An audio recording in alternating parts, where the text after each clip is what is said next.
యాక్చువల్‌గా ఐటీ కంపెనీలు, ఇతర పరిశ్రమలకు జరుగుతున్న భూ కేటాయింపులు, ముఖ్యంగా విశాఖపట్నంలో జరుగుతున్న భూ కేటాయింపులైతే మాత్రం చాలా విమర్శలకు దారి తీస్తుంది అధ్యక్ష. విశాఖపట్నం అనేది మన రాష్ట్రంలోనే కాదు, దేశంలోనే కాదు, ఆసియా ఖండంలోనే అత్యంత బాగా ఫాస్ట్‌గా డెవలప్ అవుతున్న సిటీ అధ్యక్ష. అక్కడ రూపాయికి కనీసం పప్పు బెల్లాలు రావు అధ్యక్ష, కనీసం శనగలు కూడా రావు అధ్యక్ష, రూపాయికి టీ కూడా వైజాగ్లో రాదు అధ్యక్ష. అలాంటిది వైజాగ్లో వందల వేల కోట్ల రూపాయల విలువైన భూముల్ని అయితే మాత్రం చాలా డెడ్ చీప్గా ఇచ్చేస్తూ ఉండే పరిస్థితి అయితే మనం చూస్తున్నాం అధ్యక్ష.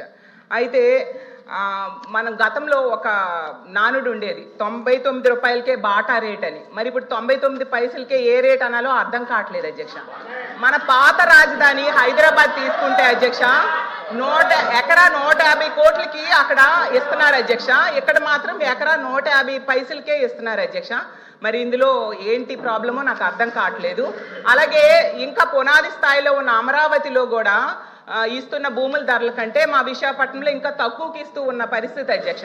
యాక్చువల్గా భూ కేటాయింపులు అనేవి వెనకబడిన ప్రాంతాలు, మారుమూల ప్రాంతాల్లో తక్కువ ధరకి ఇస్తారు, ఎందుకంటే ఆ ప్రాంతం అభివృద్ధి చెందాలని, అలాగే అక్కడ చీప్గా కూడా ధరలు భూములు ఉంటాయి కాబట్టి ఇస్తూ ఉంటారు అధ్యక్ష. మరి ఇంత కాస్ట్లీ ల్యాండ్ని ఎందుకు తక్కువకి ఇస్తున్నారో ప్రభుత్వమే చెప్పాలి అధ్యక్ష. ఇంకోటి ఏంటంటే టీసీఎస్కి 99 పైసలకే ఇచ్చామనేసి బాగా బ్రాండింగ్ చేసుకున్నారు, మంచిది అధ్యక్ష. అయితే టీసీఎస్ అంతకి ఇవ్వాలని డిమాండ్ చేసిందా లేదా ప్రభుత్వమే ఆఫర్ చేసిందా తెలియదు కానీ అధ్యక్ష, ఐటీ కంపెనీలకు ఇస్తామని చెప్పి రియల్ ఎస్టేట్ కంపెనీలకు అయితే భూములు అత్యంత తక్కువ ధరలకైతే ఇచ్చేస్తున్నారు అధ్యక్ష. ఇప్పుడే చెప్పినట్టుగా రహేజా డెవలపర్స్కి 99 పైసలకేమో 27 ఎకరాలు కట్టబెట్టడం జరిగింది అధ్యక్ష. అలాగే అడ్రస్ లేని వర్సా కంపెనీకి డెడ్ చీప్గా 3000 కోట్ల రూపాయల భూమిని కట్టబెట్టాలని ట్రై చేశారు అధ్యక్ష. మాట్లాడనివ్వండి మంత్రి గారు ప్లీజ్. వన్ సెకండ్ అధ్యక్ష, మళ్ళీ నేను ప్రశ్నిస్తున్నా. నేను 5 కంపెనీలని చెప్పాను అధ్యక్ష. 6వ కంపెనీ పేరు మేడం గారు ప్రస్తావించారు. ఆధారాలు పెట్టమన్నాడు హౌస్, ఆరోపణలు చేసి బయటకు వెళ్తాను.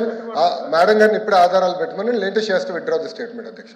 అంతేగాని ఉరిసాకు మేము ల్యాండ్ ఎక్కడ ఇచ్చావు అధ్యక్ష? వీఆర్ నాట్ గివెన్, మేము ఇవ్వలేదు అధ్యక్ష. చాలా స్పష్టంగా నేను చెప్పాను, 5 కంపెనీలకే ఇచ్చానని చెప్పాను.